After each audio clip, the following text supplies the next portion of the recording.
Good morning class, welcome to Formulator. Formulator के online platform में आप लोगों का एक बार फिर से स्वागत है। तो आज का जो हमारा सेशन रहेगा प्रीवियस ईयर क्वेश्चन से जुड़ा हुआ रहेगा।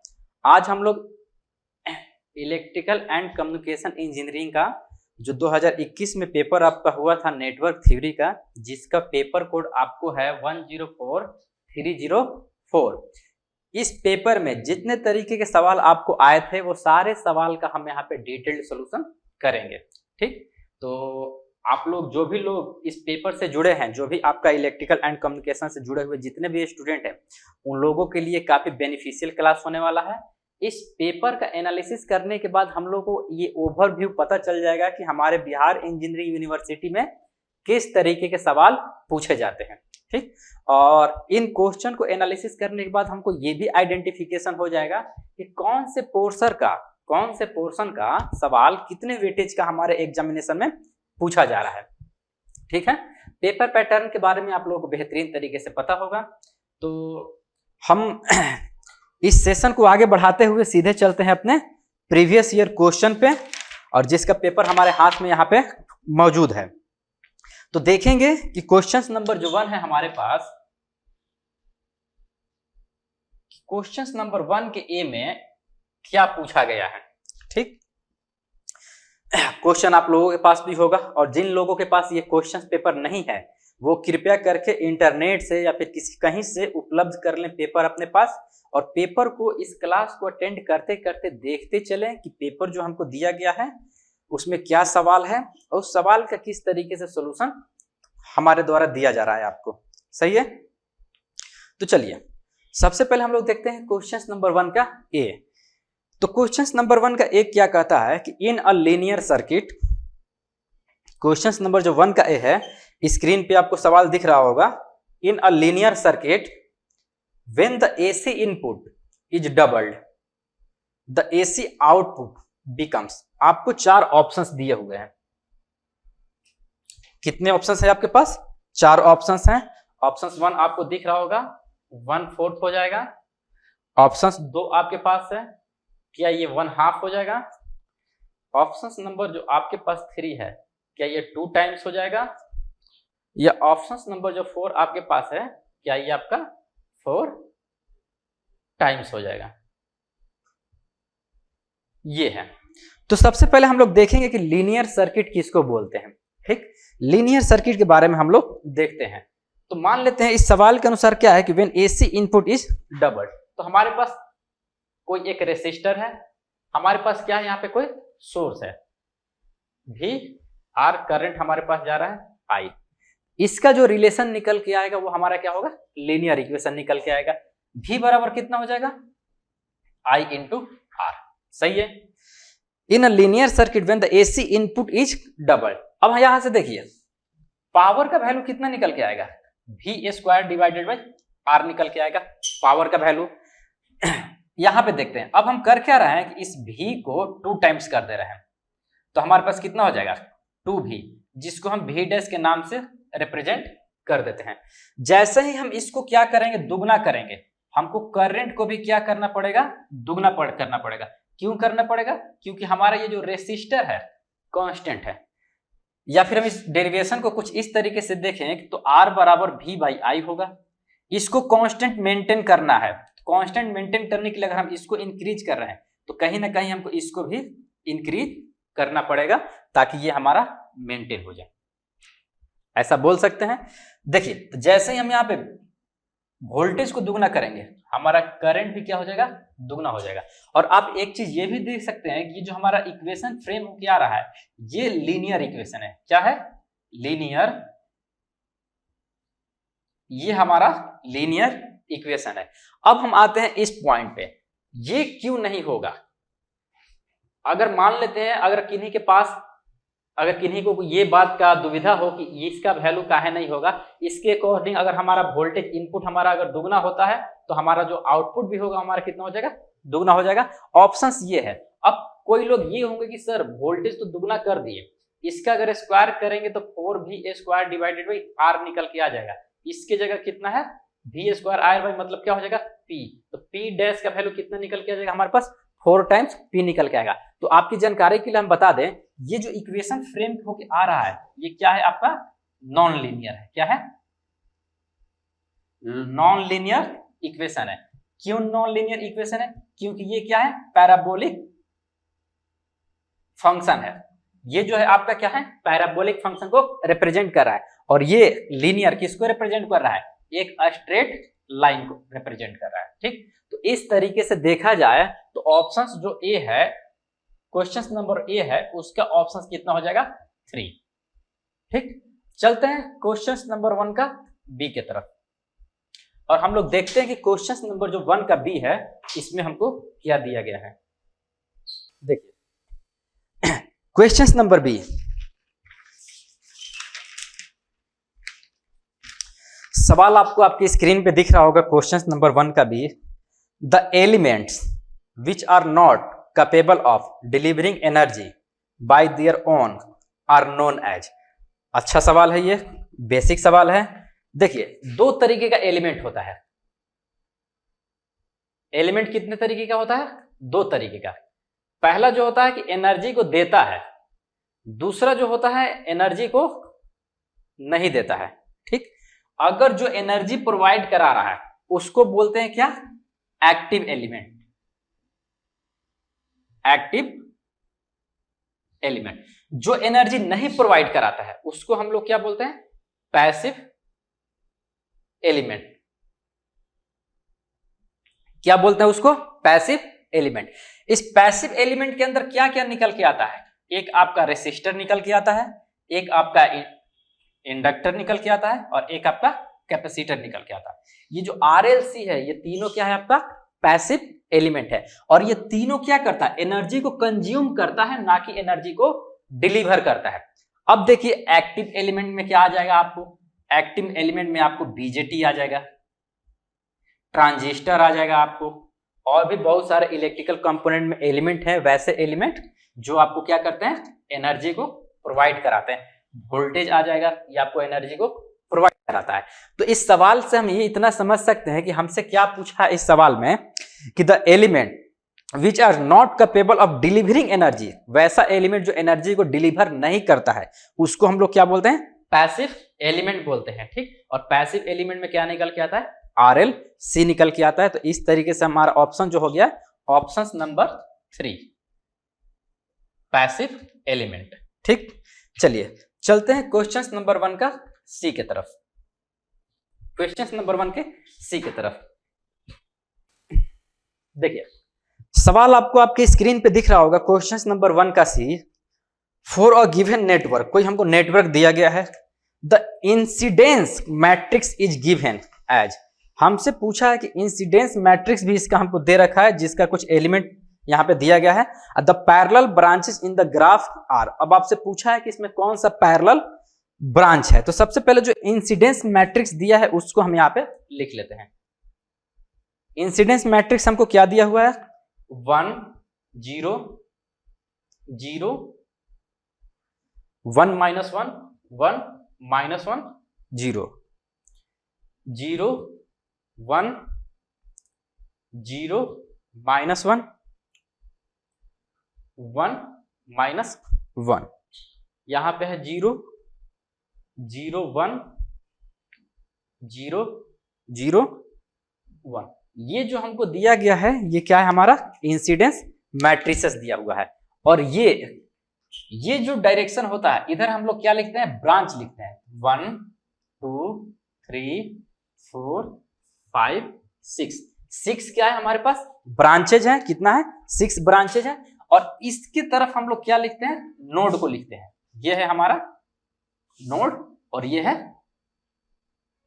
ब्रांच। ये हमारा ब्रांच और ये नोड। नोड कितना है, 1 2 3 नोड है, 3 नोड है और हमारे पास 6 ब्रांच है। जो आपको दिया गया है, ये जो आपके पास इंसिडेंस मैट्रिसेस दिया गया है, इसको अगर हम I से रिप्रेजेंट करें, ये हमारा इंसिडेंस मैट्रिक्स अगर हमको दिया गया है, तो ये कंप्लीट इंसिडेंस मैट्रिसेस नहीं दिया है। क्यों नहीं दिया गया है, तो ग्राफ थ्योरी से जुड़ा हुआ ये एक सवाल है। तो ग्राफ थ्योरी का जो हमारे पास रूल होता है, ग्राफ थ्योरी का रूल कहता क्या है कि अगर हम ये हमारा वर्टिकल अगर हम समेशन करें, क्या करें, वर्टिकल समेशन, फॉर एग्जाम्पल अगर हमारे पास ये वर्टिकल समेशन अगर इसका करें तो इसका ओवरऑल वैल्यू कितना निकल के आना चाहिए, 0 निकल के आना चाहिए। ठीक, तो क्या आप यहाँ पे वर्टिकल समेशन कर रहे हैं तो 1 + 0 का वैल्यू कितना निकल के आ रहा है, 1 निकल के आ रहा है, ये 0 तो नहीं आ रहा है। तो कहीं ना कहीं यहाँ पे क्या है, कुछ ऐसा चीज मिसिंग है जो इसको 0 होने से रोक रहा है। तो क्या मिसिंग है, तो माइनस में 1 मिसिंग है। अब इन दोनों को जोड़ दीजिएगा तो क्या आ जाएगा,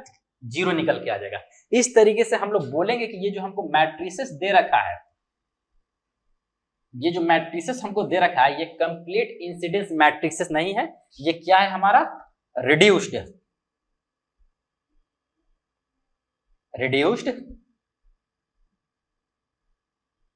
इंसिडेंस मैट्रिक्स है। तो इस रिड्यूस्ड इंसिडेंस मैट्रिक्स को कंप्लीट इंसिडेंस मैट्रिसेस बनाने के लिए हमको वो सारे कंपोनेंट को ऐड करना पड़ेगा, सारे ब्रांचेज को ऐड करना पड़ेगा, उनके डायरेक्शन में फ्लो होने वाले वो सारे करंट का जो भी हमारे पास डायरेक्शन निकल गया उसको ऐड करना पड़ेगा, जिससे इसका वर्टिकल अगर हम समेशन करें तो वैल्यू क्या निकल के आ जाए, 0 निकल के आ जाए। तो चलिए देखते हैं 1 + 1 -1 0 + 0 तो यहाँ पे क्या आएगा, 0 आएगा। ठीक, 1 1 ये 0 हो गया, ये 0 आएगा, ये भी हमारा 0 आएगा। यहाँ पे +1 है तो कहीं ना कहीं यहाँ पे -1 होगा, यहाँ पे +1 है कहीं ना कहीं -1 होगा, और ये -1। अब जाकर ये जो ग्राफ हमारे पास बन के आया है, ये जो ग्राफ हमारे पास बन के आया है, ये ग्राफ हमारा क्या है, कंप्लीट। अब ये रिड्यूस्ड नहीं रहा, ये जो ग्राफ निकल के आया, सॉरी ये हमारा जो मैट्रिसेस निकल के आया क्या है, कंप्लीट इंसिडेंस मैट्रिक्स। ठीक, अब इस कंप्लीट इंसिडेंस मैट्रिक्स से हम लोग क्या करेंगे, एक ओरिएंटेड ग्राफ का फॉर्मेशन करेंगे। ओरिएंटेड ग्राफ का फॉर्मेशन करने के लिए अब ये क्या हो गया हमारे पास, नोड 3 ना होकर नोड कितना हो गया, 4 हो गया। अब हम इसको हटाते हैं और आपको दिखाते हैं कि ये क्या है, कैसे है। हमारे पास क्या है, 1 2 3 4 नोड है। चलो एक नोड यहां मान लेते हैं, एक नोड यहां मान लेते हैं 2, एक नोड यहां पे मान लिए 3, और एक नोड यहां पे मान लिया 4। ग्राफ थ्योरी में हम आपको ये बताए थे, या फिर आपको पता भी होगा कि अगर किसी नोड से करंट बाहर निकल रहा है तो उसका साइन निगेटिव लेते हैं, और जिस नोड के तरफ करंट जा रहा है उसका साइन प्लस लेंगे। ठीक है, यहां आपको कोई दिक्कत नहीं होना चाहिए। अब देखिए ये है हमारे पास ब्रांच 1 नोड 1, तो नोड 1 से हमको क्या निकला है, एक ब्रांच 1 निकला है, और ये कहां जा रहा है, 4 पे जा रहा है। कहीं ना कहीं एक ब्रांच नोड 1 को अगर पकड़ लेते हैं, इसको पकड़ लिए और इसको पकड़ लिए, तो एक का कनेक्शन किसके साथ है, 4 के साथ है। ठीक, जहां पे 4 क्या है, निगेटिव में है, तो निगेटिव में कहीं ना कहीं यहां से करंट क्या है, बाहर जा रहा है। 1 पॉजिटिव में इसके तरफ करंट आ रहा है। ये हम एक ओरिएंटेशन ग्राफ आपको ड्रॉ कर रहे हैं। दूसरे की तरफ चलते हैं, नोड 2 के पास। यहाँ पे देख रहे हैं ये प्लस में और ये माइनस है, यानी कि 2 और 4 से जुड़ा हुआ है। एक ये 2 है और एक 4 है, तो 2 4 के बीच में हम एक रिलेशन कर दिए। 2 प्लस में, 4 माइनस में, कहीं ना कहीं यहां से करंट उसके तरफ जा रहा है। 3 के पास आते हैं, तो 3 और 4 में एक रिलेशन है, ये है हमारा 3 और 4 में एक रिलेशन है। 3 के तरफ करंट आ रहा है और 4 से करंट निकल रहा है, तो कहीं ना कहीं हमारे पास इसका डायरेक्शन ये होगा। इस पे आते हैं, 1 और 2 के बीच में एक रिलेशन है, ऐड कर दिए। डायरेक्शन अगर चेक करना चाहे तो 1 प्लस में है, 2 माइनस में है, इधर से करंट जा रहा है, मतलब इसका कुछ लॉस हो रहा है, उसको गेन हो रहा है।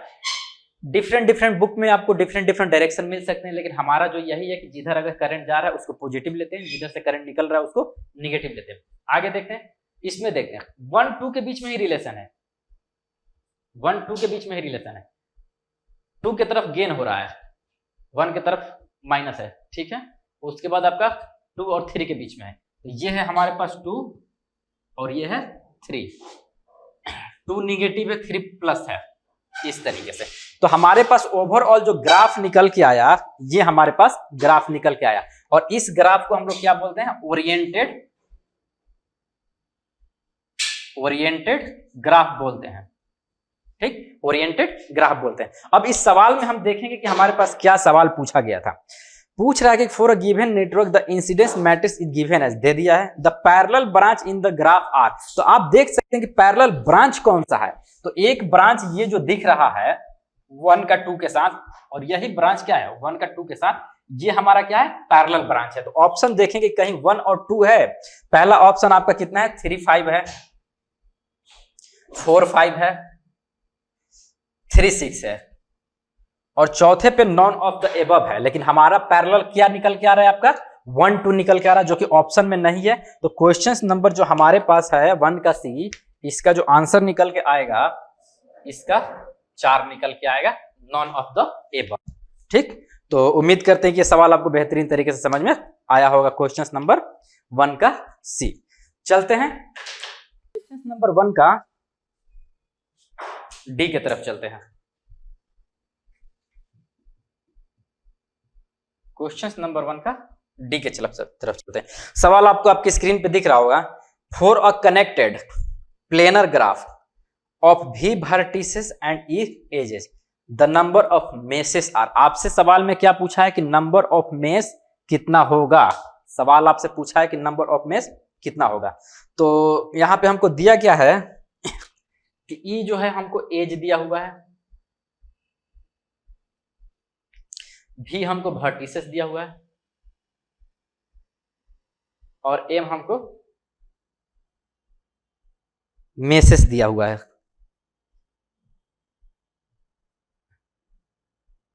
M हमको मेसेस दिया हुआ है, और आपसे पूछा क्या जा रहा है कि आप इसका एक रिलेशन बताइए जो ये होल्ड कर रहा है। पहला ऑप्शन आपको दिया गया है कि E माइनस में V प्लस 1, दूसरा ऑप्शन आपको दिया है E प्लस V प्लस 1, तीसरा option E plus V minus में 1, और चौथा ऑप्शन आपके पास है E माइनस में V माइनस 1। तो देखिए जो हमारे पास मेसेस होता है बराबर एजेज माइनस वर्टिसेस माइनस 1, कितना होता है वर्टिसेस माइनस में 1 होता है। तो यहां पे कितना हो जाएगा ये M इक्वल E माइनस में V माइनस 1, तो M इक्वल हो जाएगा E माइनस में V प्लस 1। अब हम चेक करेंगे कि हमारे पास कौन सा ऑप्शन ऐसा है जो इसको फॉलो करता है। तो ऑप्शन नंबर जो 1 आपको दिख रहा है कि E माइनस में V plus 1, option number 1 is the correct answer of this question. तो 1 का जो है डी, इसका ऑप्शन नंबर 1 आपका आ जाएगा। तो ये था, और देखिए ये जो आपका रिलेशन है, ये रिलेशन बहुत सारा पूछा जाता है, वनडे एग्जाम जितना होता है उसमें ये जेईई के एग्जाम में बहुत सारे बार पूछा गया है। तो आप इसको यहाँ पे नोट कर लीजिएगा। चलते हैं अगले सवाल की तरफ।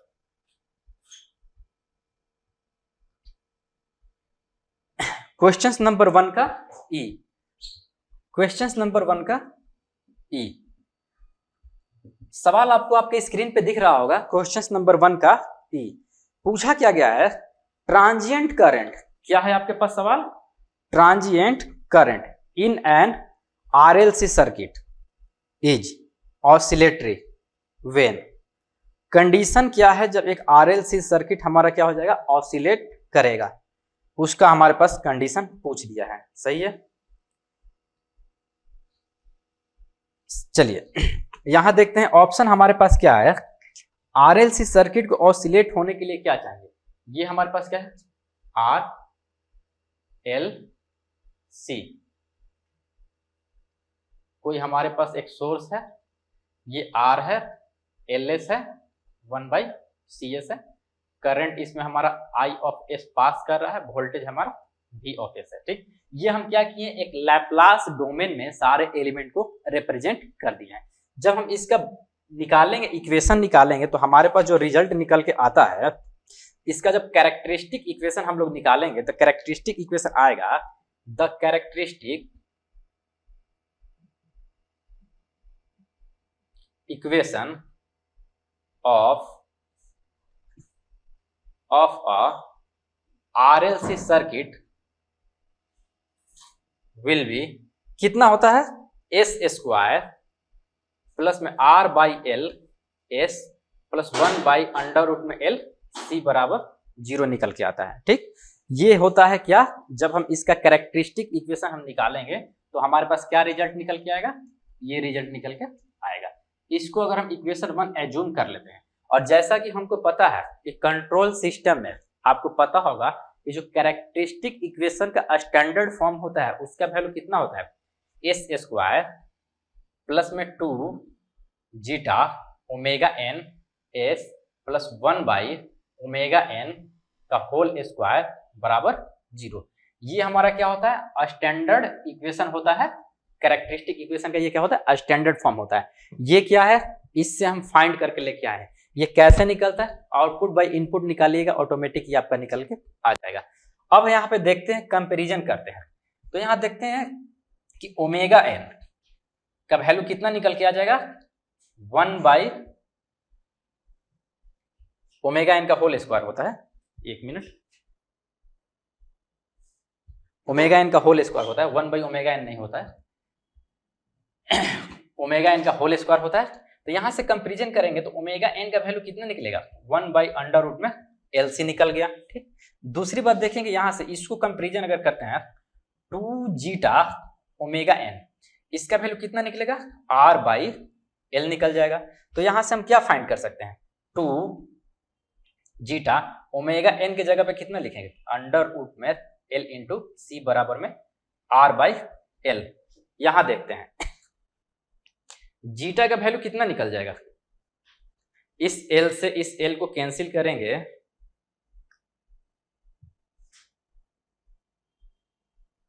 इससे ये कैंसिल हो गया, अंडर रूट में सी हो गया, मल्टीप्लाई कर देंगे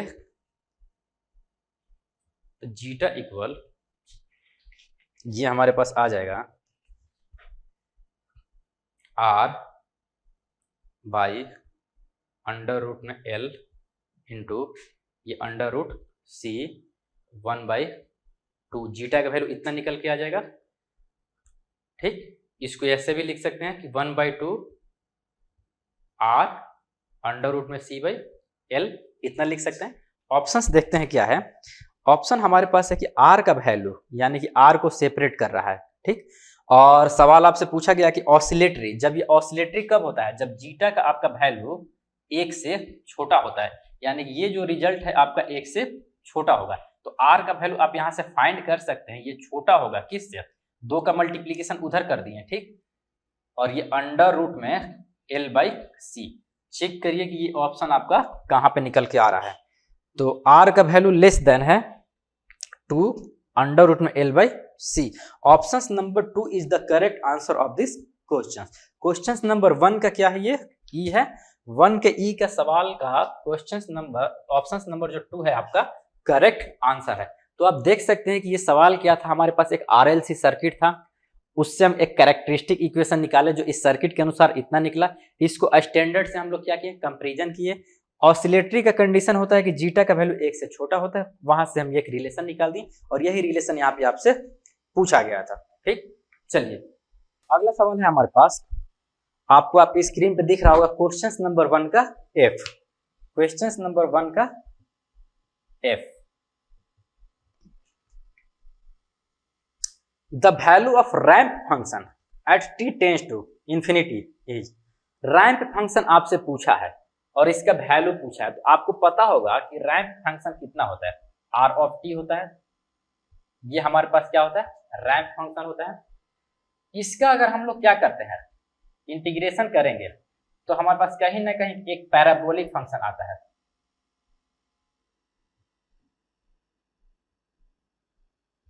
क्या आता है, पैराबोलिक फंक्शन आता है। अगर ये पैराबोलिक फंक्शन आया, फॉर एग्जांपल अगर हम मान लेते हैं कि हम इंटीग्रेट किए किसी t का dt के रेस्पेक्ट में, हमारे पास t स्क्वायर बाई 2 या फिर कोई भी फंक्शन ऐसा है जो टाइम डोमेन में है। ठीक, अब इस टाइम डोमेन के फंक्शन को अगर हम t टेंड्स टू अगर इंफिनिटी पुट कर देते हैं, इस फंक्शन में अगर हम t टेंड्स टू इंफिनिटी अगर पुट करते हैं तो हमारे पास ओवरऑल रिजल्ट कितना निकल के आ जाएगा, इंफिनिटी निकल के आ जाएगा। तो यहां से हम लोग चेक कर सकते हैं कि हमारा जो आंसर है क्या निकल के आया हुआ है, इंफिनिटी। ऑप्शन नंबर जो 1 है, क्वेश्चन नंबर 1 का एफ का जो ऑप्शन नंबर 1 है, इसका करेक्ट आंसर है। ठीक, इस सवाल का करेक्ट आंसर क्या है हमारा, ऑप्शन नंबर 1। अब देखते हैं हम लोग क्वेश्चन नंबर 1 का जी।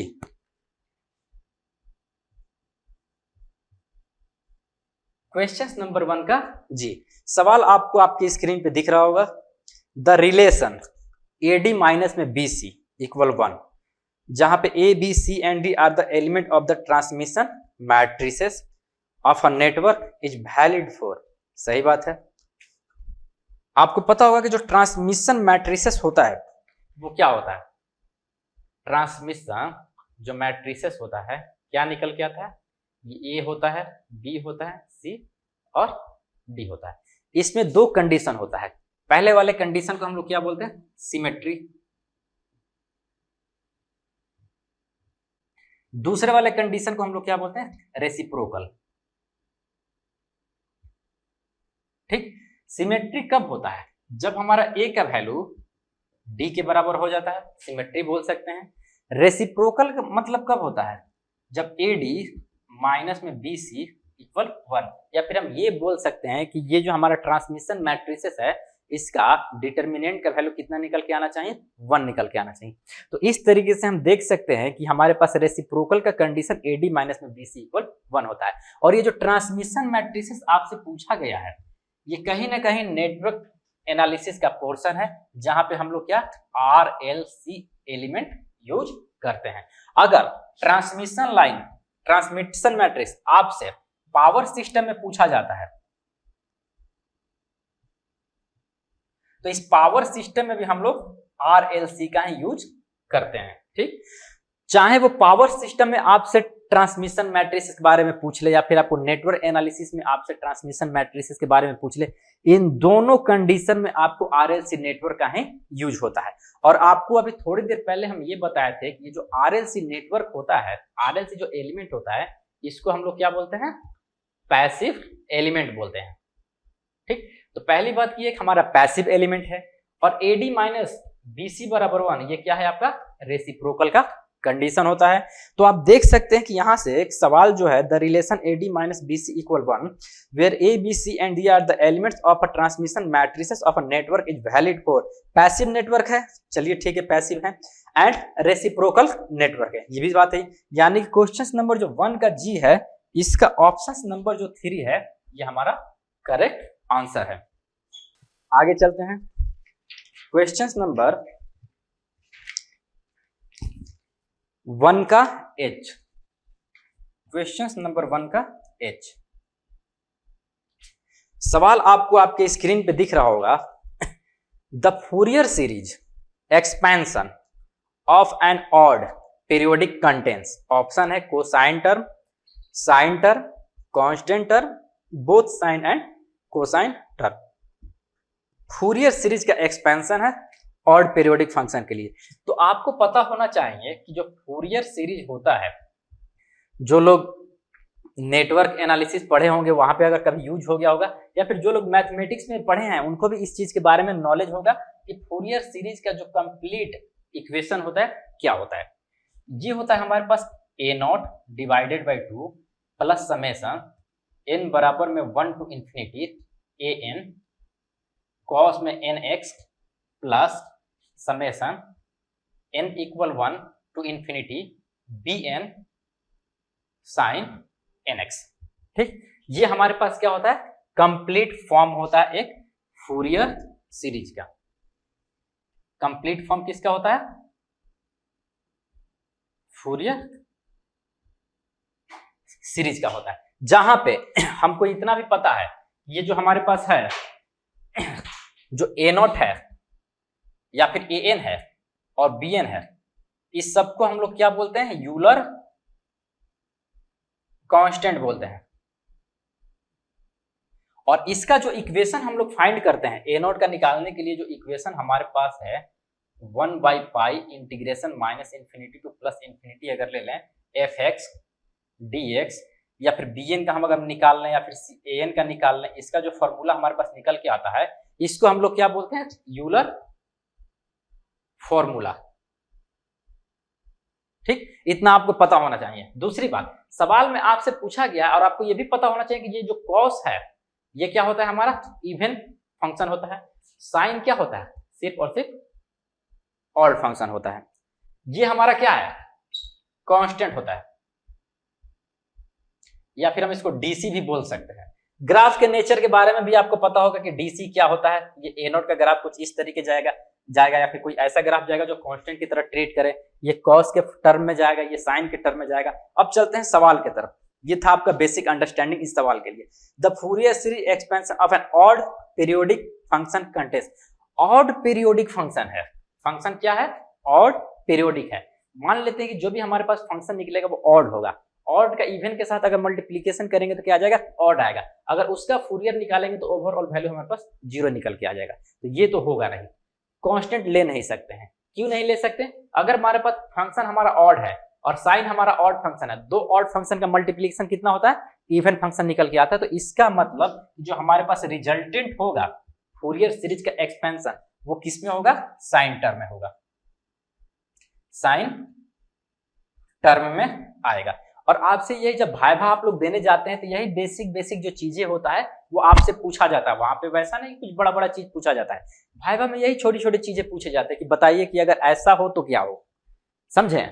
अगर हम मान लेते कोई हमारे पास फंक्शन ऑड है और कॉस हमारा इवन है, दोनों का मल्टीप्लीकेशन करके ऑड होगा और पीरियोडिक में ऑड फंक्शन का वैल्यू कितना निकल के आता है? 0 आता है। अगर कोई फंक्शन ऑड है इसके साथ मल्टीप्लीकेशन करते हैं तो ऑड कितना हो जाएगा? इवन। और पीरियोडिक में इवन का फंक्शन कुछ ना कुछ फाइनाइट वैल्यू देगा, तो ये किसके रेस्पेक्ट में देगा? तो साइन के टर्म के रेस्पेक्ट में देगा। और जब हम ऑड लेते हैं तो कांस्टेंट को काउंट नहीं करते हैं, और जब हम इवन को काउंट, जब हम कोसाइन लेते हैं तब हम ये कंप्लीट को काउंट करते हैं। इसमें हमारा डीसी भी आता है। ठीक, तो उम्मीद करते हैं कि ये आपको समझ में आया होगा। इस तरीके से क्वेश्चन नंबर जो आपका 1 का एच है, option number 2 is the correct answer, sine term. Question number 1 है आपके पास, इन अ सीरीज। सवाल नंबर है क्वेश्चन नंबर 1 का एच, आपको आपके स्क्रीन पे दिख रहा होगा कि in a series resonant circuit to obtain the high pass characteristic across which element should the output voltage be taken। Option में आपको रेसिस्टर, इंडक्टर, कैपेसिटर और नॉन ऑफ द एबव दिया हुआ है। सवाल है आपके पास क्वेश्चन नंबर 1 का आई। देखते हैं इसका क्या निकल के आता है। तो सबसे पहले हम लोग देखते हैं कि हमसे क्या पूछा है कि हाई पास फिल्टर के बारे में पूछा है। तो हाई पास फिल्टर कितना होता है? हाई पास फिल्टर ये होता है हमारे पास एक कैपेसिटर, यहां पे जाता है एक रेसिस्टर, और ये है हमारा आउटपुट पॉइंट। ये हो गया हमारा इनपुट पॉइंट। ये हमारा इनपुट वोल्टेज होगा VI of S 1/CS, resistor हो गया। ये प्लस माइनस V0, ये हमारा आउटपुट वोल्टेज हो गया। तो ये जो हमारा हाई पास फिल्टर है ये क्या है? हमारा फर्स्ट काइंड। क्या है? फर्स्ट काइंड है। अब हम चलते हैं हाई पास फिल्टर की तरफ। ये भी हमारा हाई पास फिल्टर है।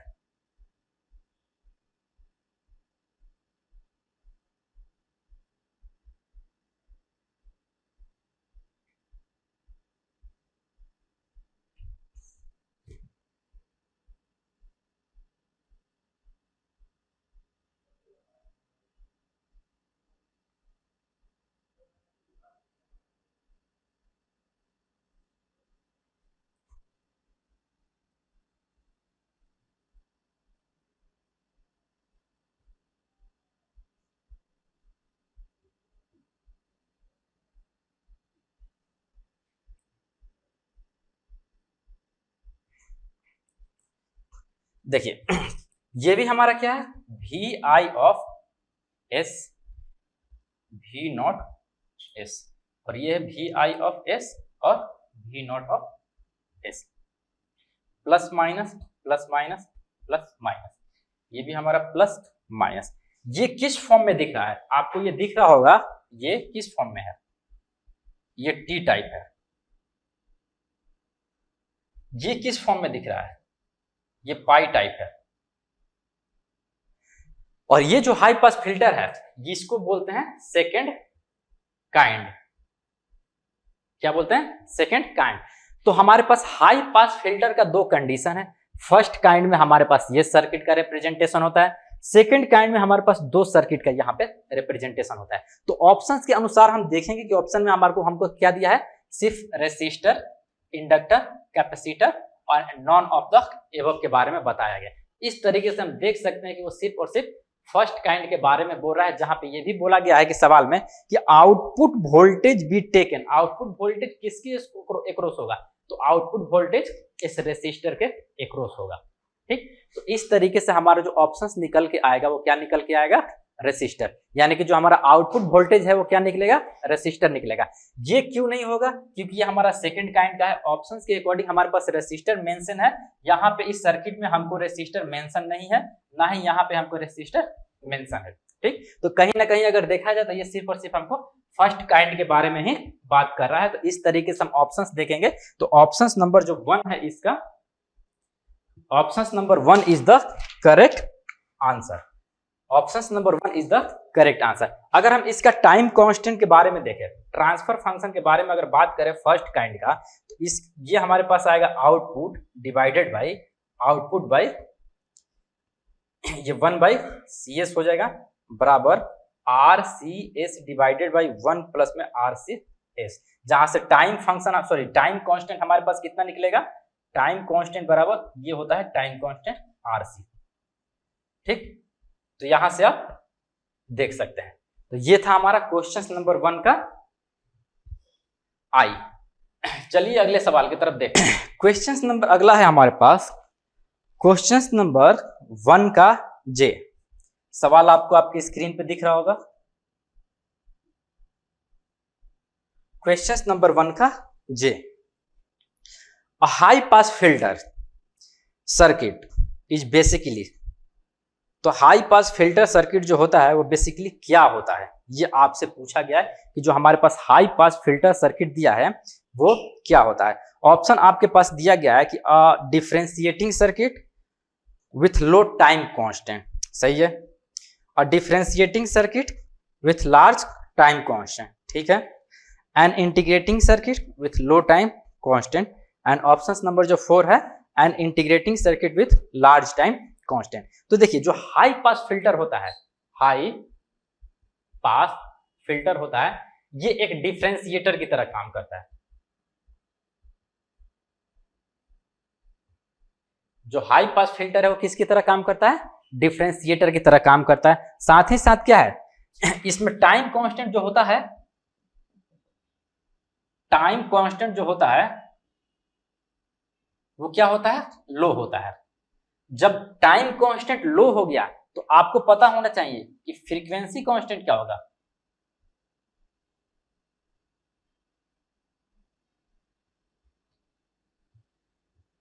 हाई होगा, क्योंकि time constant inversely proportional to क्या होता है, फ्रीक्वेंसी। तो इस तरीके से हम बता सकते हैं कि जो हाई पास फिल्टर हमारा होता है एक डिफरेंशिएटर होता है जिसमें टाइम कांस्टेंट हमारा लो होता है, या फिर हम ये भी बोल सकते हैं कि हाई पास फिल्टर एक डिफरेंशिएटर की तरह वर्क करता है जिसमें फ्रीक्वेंसी क्या होता है, हमारा हाई होता है। तो इस तरीके से हम देखेंगे कि differentiator circuit with low time constant and low time constant. तो ऑप्शन नंबर जो इसका जे का 1 है ये आपका करेक्ट आंसर है।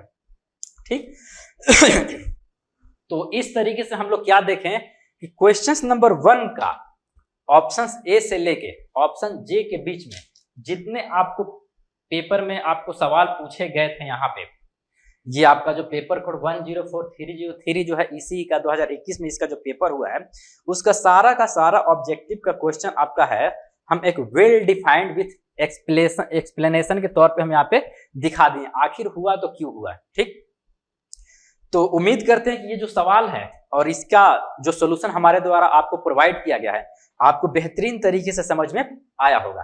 ठीक है, तो इसका जो भी मतलब रेस्ट क्वेश्चंस है, जो क्वेश्चंस नंबर 2, 3, 4, 5 अप टू 9 तक का क्वेश्चन है वो भी हम इस सीक्वेंस के साथ धीरे धीरे कंप्लीट करते चले जाएंगे। आप फॉर्मूलेटर एप्लीकेशन पे विजिट करके इसके रेस्ट पोर्शन को देख सकते हैं। अगर ये ऑब्जेक्टिव का सारा क्वेश्चन अगर आपको बेहतरीन तरीके से समझ में आया और हमारा बताने का एक्सप्लेनेशन भी अगर आपको बेहतरीन तरीके से समझ में आया है तो आप इस वीडियो को लाइक करिए, सब्सक्राइब करिए और मैक्सिमम से मैक्सिमम अपने फ्रेंड्स को सेंड करिए। अगर किन्हीं को कोई डाउट है तो अपना डाउट हमारे कमेंट सेक्शन में भेज सकते हैं।